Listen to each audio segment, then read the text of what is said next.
Okay, gang, grab a seat. Go find your friends outside. Hopefully you're sitting in a different space than you were before.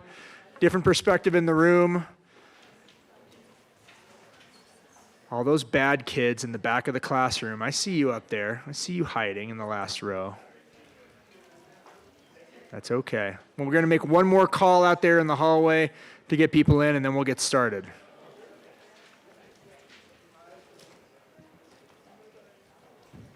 As the afternoon goes, so goes the attention span. Well, we're going to go ahead and get going. We got more people funneling in. Again, my apologies for saying there were brownies and there weren't any. That's just a darn shame. I'm going to try to fix that for everybody tomorrow. Peter fully acknowledges his mistake by challenging Jen in a public forum. He will be issuing a formal apology later on this evening. You have to pay. Yes, you do have to pay. But moving into hopefully a part of the day that's going to make you feel good about how we connect some of these dots, how the NGO space shows up to work with the communities on the ground, trying to enable some of this work from different perspectives. First, we're going to hear from speakers that will take us to the ocean. We're going to hear from Tannia Frausto and Angela Kemsley from WILDCOAST about their efforts to plan and implement a binational blue carbon program to help support their coastal and biodiversity goals, and hear about the challenges of making some of the market tools work for nonprofits. Tannia is the climate change director of WILDCOAST and is based in Mexico City, and Angela is a conservation director and is based in San Diego. This session, however, will be moderated by the esteemed Dr. Alonso Aguirre, who is the dean of the CSU Warner College of Natural Resources and hails from Baja, Mexico. Doctor? Good afternoon, everyone. It's a real pleasure. I know they ask for a picture, and I always send a picture with an animal, and usually sea turtles. I grew up in Bahia Asunción, a small town in Baja California, south on the Pacific, and actually the little bio says that at the end that I come from a connection natural world as a youngster from my decks of my grandfather's fishing boat in Baja California Sur, sustainable fishery. What they didn't tell you is that he will bring once in a while a sea turtle, and we had to eat it. And then, no, better yet, we'll get some blood that we had to drink, good for asthma and the flu. Then later on, working with sea turtles for many years, we found out about 87 different species of blood parasites. So you know why I finished this way. But anyway, it's a real pleasure to introduce this panel. It's a real coincidence that I was appointed to this panel with WILDCOAST. I go back with WILDCOAST for several decades when the first people worked there, Sergio Dedina and Jay Wallace Nichols, who was a student back then, were also working with sea turtles. And what I love about this group is community-based conservation. It's all about that in many of these communities that are dependent on the natural resources. And I'm excited also that they're going to talk about blue carbon conservation. As you know, blue carbon relates to the oceans, to coastal areas, to mangroves.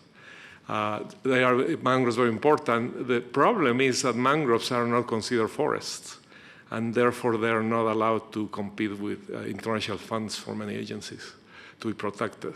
So as you degrade them, and because of the bottom is kind of mucky, all that mud, that's sequesters about 5 times more than any carbon than any other system terrestrially.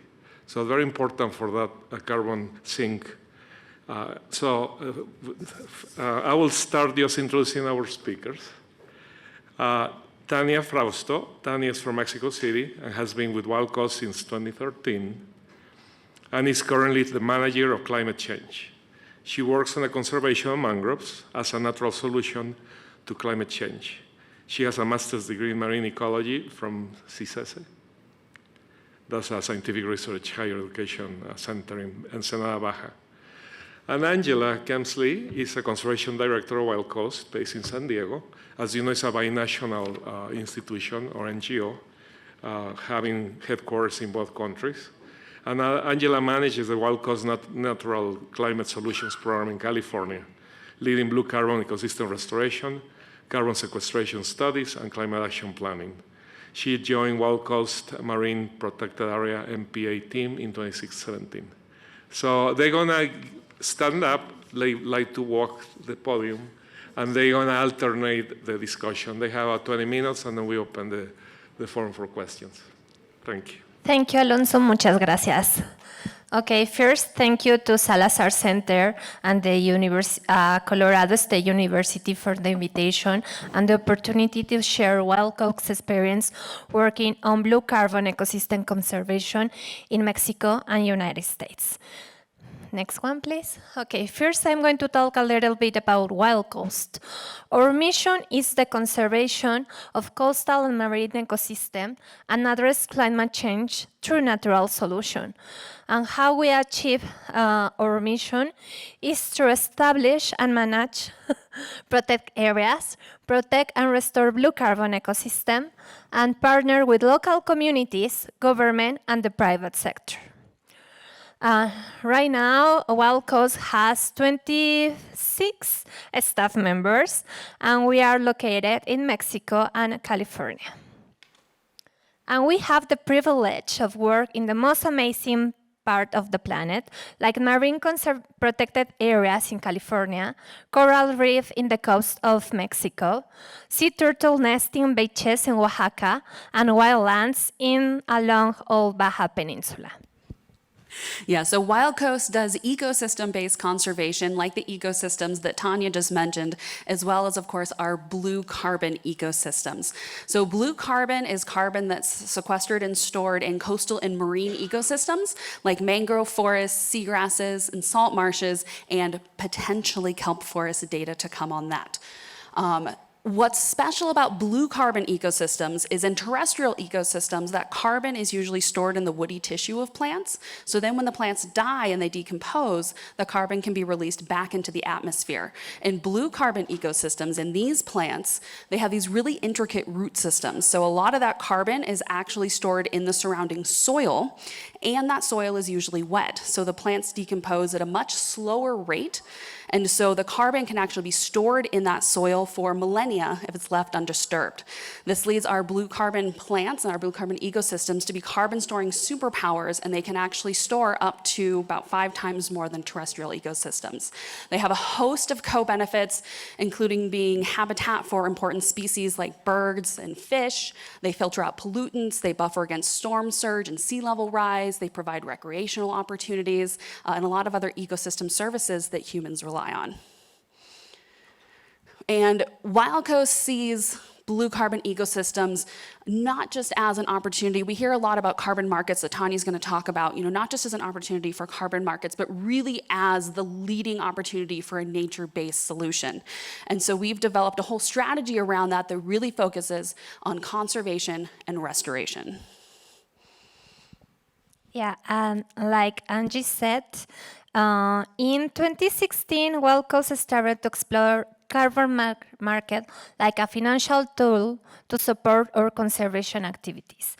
However, since 2016 to present, we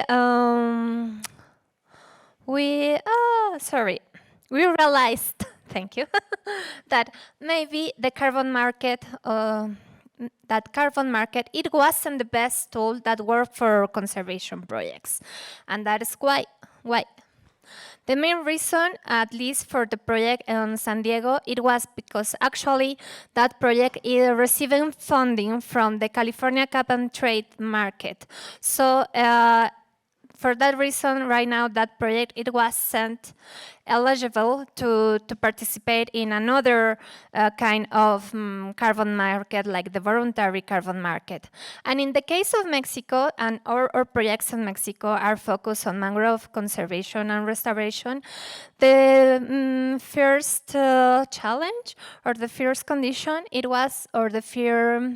reason why it's not we weren't pursued carbon market anymore is because the surface of the area of our mangrove conservation restoration projects is quite small. That means that it's around 555 acres of mangrove ecosystem. That it's quite small for a certification, because that means that all the quantity of offset that could be generated and sold wasn't enough to cover all the fees and all the inversion to get a certification. And another reason is that also all the significant expenses related to fees of the certification and all the associated costs, like the hire a tier validator to validate that all the data that we show to the certification is correct. And right now, another condition is that we have still having low costs for blue carbon credits. Right now, in the carbon credit in the voluntary market, it's around $6 to $25. So it's not enough to cover all the expenses that we need to invest for get a certification. But like Angie said before, for WILDCOAST, blue carbon conservation is not just offset. That means more than that. And actually we have 4 active conservation programs. One is in San Diego County, California, Laguna San Ignacio in Baja California Sur, Bay of La Paz, also in Baja California Sur, and the coast of Oaxaca and Chiapas. And also that projects allow us to establish a blue carbon strategy in WILDCOAST. And now we are going to talk about each component of this strategy. Next one. Yeah, so what I love about this program is it really is the most holistic program that we run at WILDCOAST. It really is a binational program because climate change underscores everything that we do. And so we're going to kind of run you through the different components of our blue carbon strategy and give you an idea of what we're doing in both the US and Mexico and kind of compare and contrast. There's a lot more we found that's similar than different. But legal protection is one of the strategies that we're using. And in California right now, that really looks like California's 30 by 30 initiative. So in 2020, Governor Newsom signed an executive order to protect 30% of our lands and waters by the year 2030. And a large part of that was trying to elevate natural and working lands in California into the climate action process. And unfortunately, our wetlands were not included in that at all in the first round because of a lack of data. And so one of the things that WILDCOAST has been doing is working with the state. We're on the Natural and Working Lands Coalition, trying to get wetlands included, trying to get that data, trying to get them included in the new plan. And actually just this morning, the recommendations came out and included all of our recommendations for blue carbon. So thank you. But for 30 by 30 right now, only our network of marine protected areas count for coastal lands. And we're also looking at other effective area-based conservation measures, OECMs.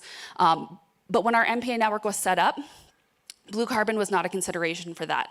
And so we're trying to get blue carbon considered for MPAs, and also as we're setting up the system for OECMs, trying to get blue carbon as a consideration for what would count as an OECM.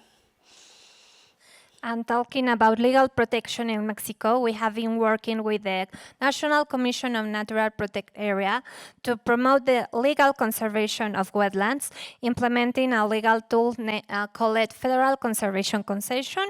Basically, is this kind of tool is a kind of a concession, but that just apply for federal institution or government agency.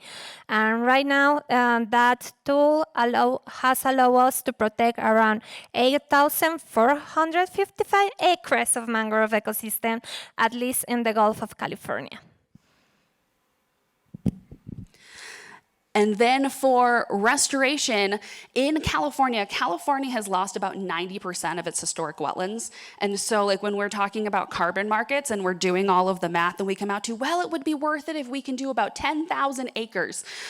And then we do the math and I'm like, after we get through land tenure and permitting and all of that, I can give you 2. We really want to conserve and restore what we have left, which is very little in California. And so we are currently restoring about 50.5 acres of wetlands in San Diego County, around 3 of our lagoons. These are important buffer areas that are really squeezed between the water and development. We are removing invasive species and non-native species. We're planting native species. We're doing trail maintenance, a lot of weeding, monitoring, and maintenance. And in San Diego County, this is a very diverse diverse array of species. And so both the non-native species we're removing and the native plants that we're installing, there's a lot of different species that are being taken out and going in. Yeah, now talk about mangrove restoration projects. The first one is Laguna San Ignacio. The surface that we are working to restore is around 357 acres. And then our main partner is Las Mujeres Unidas del Dátil, the women unit of the Dátil. An amazing group of women that work daily there in the conservation of that place. And also I want to say that a challenge in Mexico is also the land tenure. Because if we are going to try to design a blue carbon project and maybe just start thinking on carbon credits and get a certification, also the land tenure is a factor that shows us who will be the owner of the carbon rights, or who should be the proprietary of the offsets that we are going to sell. So for that reason, the land tenure is something that we pay attention when we are working on blue carbon projects. So in this case, the land tenure is a federal land, and we have planting so far 181,000 of mangroves there, and the potential of sequester, because we are talking about blue carbon and mitigation, is around 80,000 of tons of carbon in the following 10 and 50 years. And the next one is the Bay of La Paz. There we are working with another amazing group of women called Las Guardianas del Conchalito, and the Guardian of El Conchalito. And then the goal is to restore 190 acres. And then the land tenure is a federal conservation concession. That is the legal tool that I said before. And the potential of sequester there is around 3 tons of carbons, but right now we are more focused on avoid the emission of 946 tons of carbons. We are focused on avoid the emission of that amount of carbon because we are working on conserve the mangroves. So we are going to working to conserve all the carbon that is stored on the soil in that part of La Paz. And finally, our more ambitious project, that is the coast of Oaxaca and Chiapas. There, the goal is to restore around 2,681 acres, and the goal is to plant 1 million of mangroves in the following 5 years. And then we are going to collaborate with 400 people from indigenous community and Afro-descendants, and then the potential of mitigation is around 30,000 tons of carbons. Yeah, so you'll notice that the restoration techniques is one of the areas where we differ the most, I think, in the blue carbon strategy. Because in Mexico, they're focused, mainly on just the mangroves there, and they can do a lot of the work with community members. Where in California, since we're working usually not directly with the actual blue carbon ecosystem. Usually that restoration has to happen in the adjacent areas. We have more diverse plants that we're putting in, so not just the one species that we're working with. And a lot of the species we're working with are actually very big, like we're removing eucalyptus, which we can't get just community members to come in and cut down a eucalyptus tree. So we have to hire specialized crews for it. Yeah, and in the case of Mexico, all our projects are community-based projects. That means that the communities, they are our main partner, and we work shoulder and shoulder with them and design and implement all the conservation actions.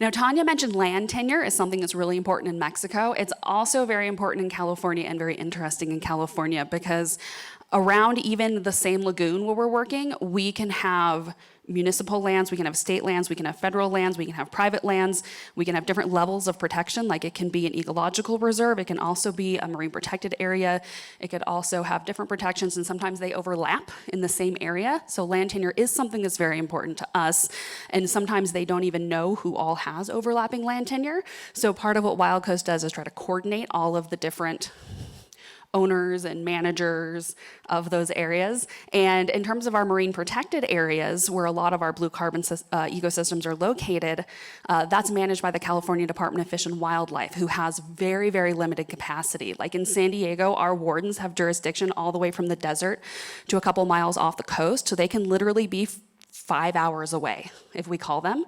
And so we try to step in and we do outreach campaigns and create materials, and we do enforcement trainings with them to try, and we do potential hotspots for poaching to try to help fill that gap. Yeah. I don't know how to go back. Pretend we're on the last Okay, slide. now I'm just going to talk a little bit about co-management in Mexico. At the end, is try to put all the stakeholders and all the actors as we can at the same table and try to involve all the actors in our projects. And at least we want to have MOU formal agreements or MOU, at least with the Mexican government, just to have a formal, a formality agreement of collaboration. And also I want to add that co-management, that also means co-responsibilities. That means that all the actors are responsible of the successful of the projects. Thank you. And now research. Yeah, and research. Yeah. So we often get asked, because blue carbon is a relatively new idea, at least in California. It's new that it's being talked about. And I mentioned there's not much data for it. And so we often get asked, is it working? Is it worth it? These projects cost a lot of time and a lot of money, so we need to have the research to back it up. And so WILDCOAST has partnered in California with the Scripps Institution of Oceanography to collect soil samples. We've collected over 500 samples around 4 of our wetlands in San Diego County, and we just have preliminary data back. We have a very wide range right now, so we're going to go back and collect more samples in the upcoming years. But preliminary data shows that our local wetlands are storing 2.5 to 5 times more carbon than the terrestrial sites that we've sampled. So good news so far, but the sampling in Mexico is actually a little bit farther along than ours. So exciting news from Tannia. Yeah, actually we worked with a mangrove expert of Australia and also Mexico, and we have established a kind of carbon baseline for the Gulf of California, and the average of the carbon storage is around 24 tons of carbon per acres. But that's the mangrove forest along all California is quite different. The mangrove in the south of Baja California Sur, they are not the same condition that the mangrove on the Pacific, but that is at least the first approach that we have about carbon baseline. And why do all this research? Because also we are talking about blue carbon, and one of the components of blue carbon is mitigation. So we want to know how carbon is stored and what will be the potential of mitigation in the following years if we continue with the restoration activities. Then policy. Part of the reason that we're doing the research is so when the state of California says, we don't think that blue carbon ecosystems are sequestering anything, we can say, yes, they are. But WILDCOAST works mostly on the statewide level.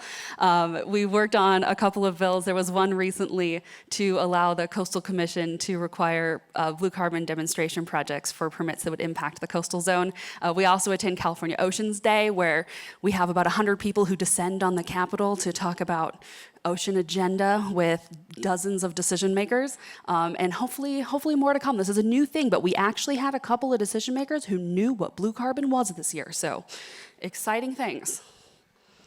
And yeah, and policy is the same challenge in Mexico. Actually, we are working right now to promote a blue carbon agenda that try to push that the mangrove conservation project will be involved in the voluntary carbon market. That is the only market that works right now in Mexico, but also that we be involved in one way or other in the cap and trade or regulated carbon market in Mexico when that happens.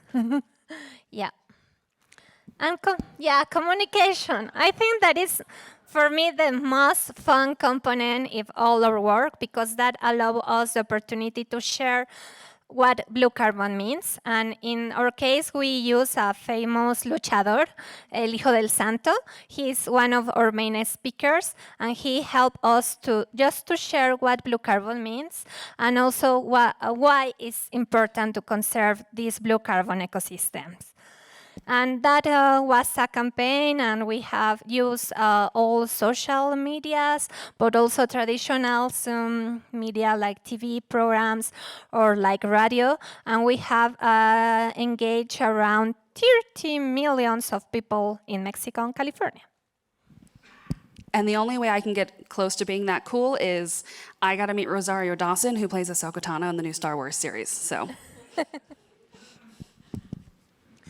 Yeah, another component is networking, and it's something that we are doing right now, but it's a good opportunity to share experience and also to potential all the results of mangrove restoration. And also we offer platform or space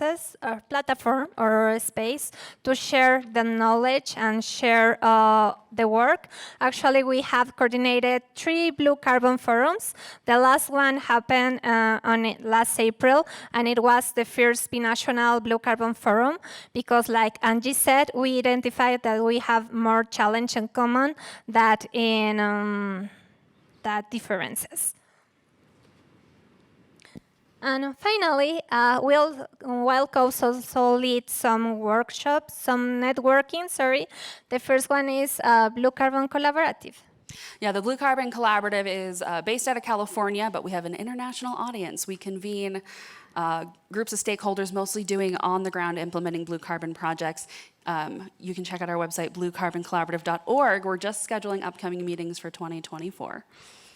And finally, WILDCOAST is also a member of the Global Mangrove Alliance, Chapter Mexico. That is a platform that I put together practitioners, other NGOs, and academia, and that allow us to prioritize and to prioritize all mangrove conservation restoration in Mexico. And finally, for WILDCOAST, what blue carbon means. Blue carbon means all the co-benefits of our projects offer. That could be equality gender, because most of our partners there are women, but also that means reduce the poverty, because we offer salary to all the people that are involved on the restoration activity. So blue carbon means names, means stories, and that is blue carbon for us. And thank you so much. Thank you. Muchas gracias.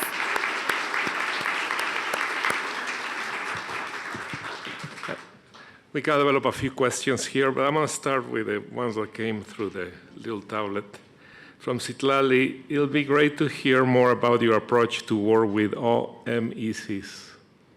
Of course, we're with ODCs. Actually, we had a workshop last week with all the members of the Global Mangrove Alliance Chapter Mexico, and it was about safeguards and best practice to develop mangrove restoration projects. And of course, ODCs was on the table. So, but mainly, ODCs, we are talking about, And of course, it was about equality gender. I think that it's something that we want to pursue, or something that we are working on that, because we realized that there are a lot of women groups that are focused on mangrove restoration in Mexico. So it's something that we are going to try to have a second interchurch experience, just focus on women, so that will be great. And the other ODC that we want to work on that is reduce poverty, because we tried that all the mangrove restoration projects in Mexico, they offer a salary for the people who is involved in the restoration activity. That is Objetivos de Desarrollo Sustentable. No. OMECs. So Sorry. why don't you explain the first one for Yeah. the lady, and then Oh, we're going to go to the right Sorry. organization. Sorry, I was talking about first about Objetivos de Desarrollo Sustentable, that it's objective of development. Sustainable Development Goals. Yeah, and Citlali, what did you ask? The OMECs.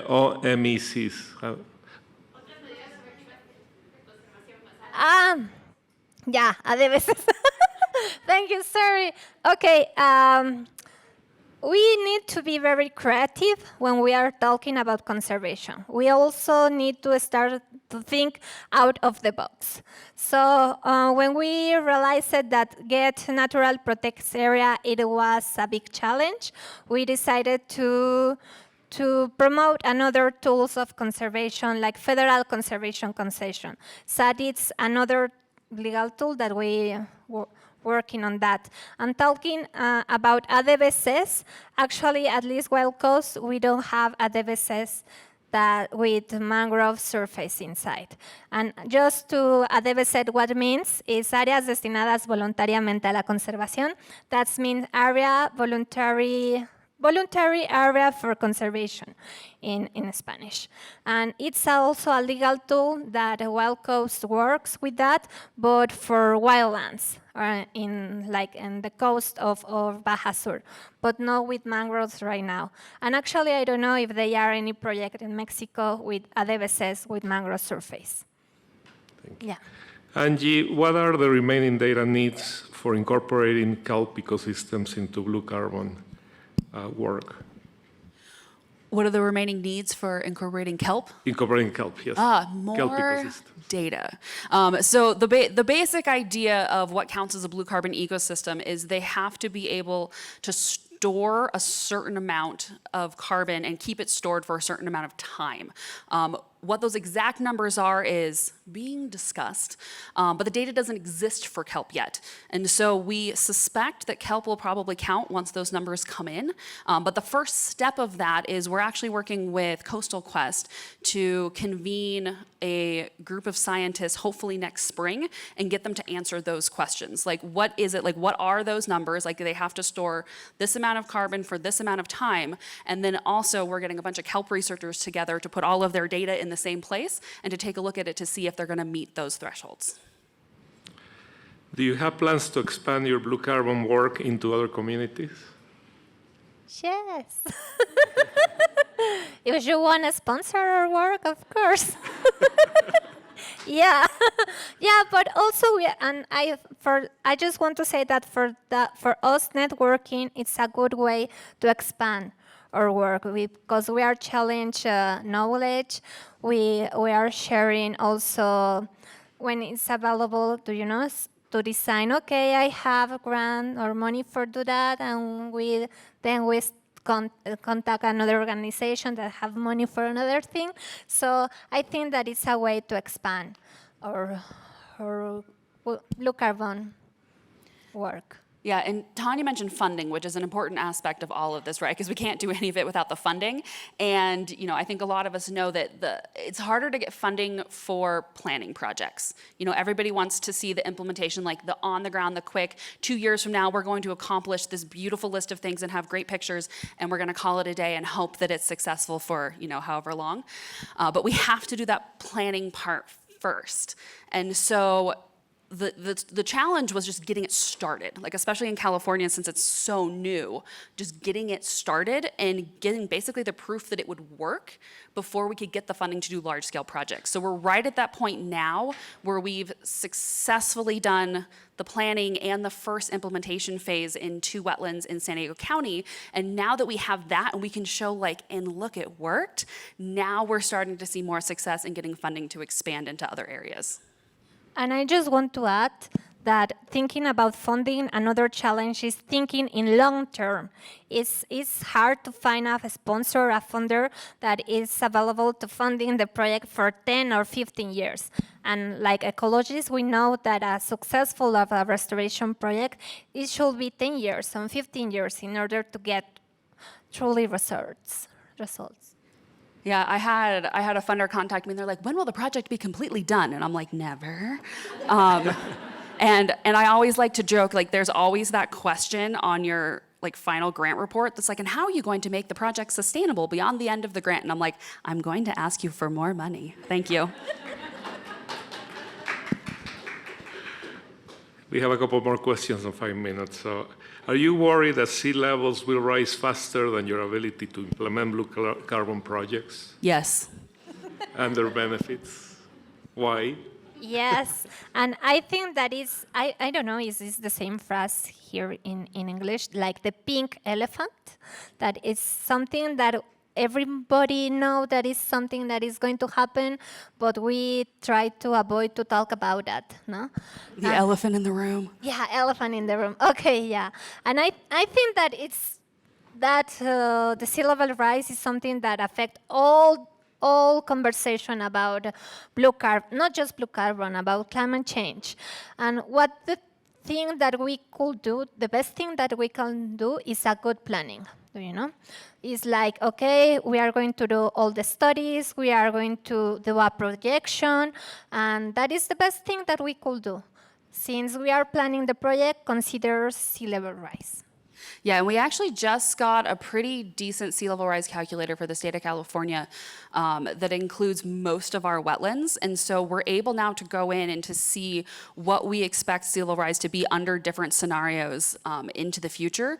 And so now when we're planning these future restoration projects, you know, we're looking at what sea level rise will be and doing the plans accordingly. You know, we were just having a meeting about an area that we want to do a living shoreline down by the San Diego airport. And the first plan that they presented, we're working with these consultants, the first plan they presented when we put sea level rise over the top of it, we were like, that's not going to exist in 20 years. And so we went to plan number 2. You know, the other thing that's interesting is one of the researchers that we were working with on the carbon stock research was talking about how a lot of the work that we're doing, I mentioned, is actually in the buffer zone. So it's not in actual like seagrass beds, it's in that buffer zone along the edge of the wetlands.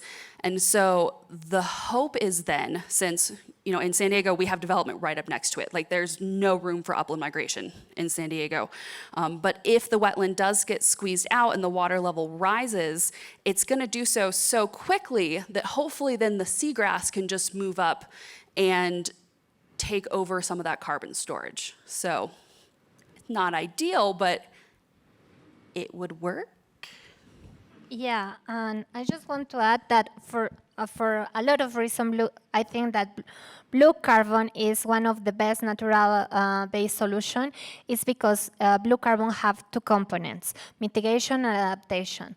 We know that the power of absorption and storage of blue carbon ecosystem is at least, or it could be until 10 times more like a forestal ecosystem or terrestrial forest.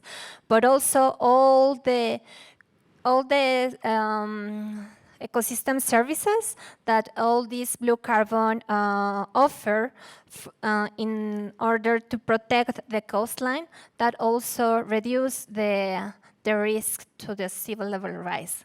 Like they help to avoid erosion of the coastline, they protect the coastline against hurricane and storms. So yeah, for that reason, I think that it's a very efficient solution.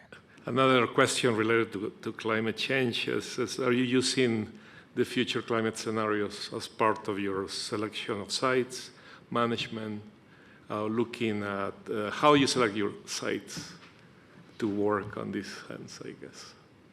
Yeah, each project have a different story. So firstly, in Laguna San Ignacio Lagoon, we help to the Direction of Natural Protect Area to do a kind of assessment of vulnerability of that area, and then we identified that that area will be vulnerable against climate change. So for that reason, we start working there. In the case of Baja California Sur, in the case of the project of Bay of La Paz, it's because there are the only portion of mangrove that they are inside of the bay. So we don't have more mangroves to work there. So we try to protect and conserve and restore all the mangrove that is still there. And also because El Conchalito, that one of the main projects is a federal conservation concession, so actually is legal protected. And in the case of Oaxaca and Chiapas, it is because if we have identified that all the coast is vulnerable to climate change, it was because also we have been established contact and communication with the community. And like I said before, all projects in Mexico are community-based projects. There's one more question. The last one, please. No time, thank you. Okay. Yeah, I want to be decent, and I won't be like that. We'll be in the coffee. So how are you measuring the socioeconomic blue carbon benefits for communities? Then you can talk to her, to them after the break. Come find Tannia later. Thank you.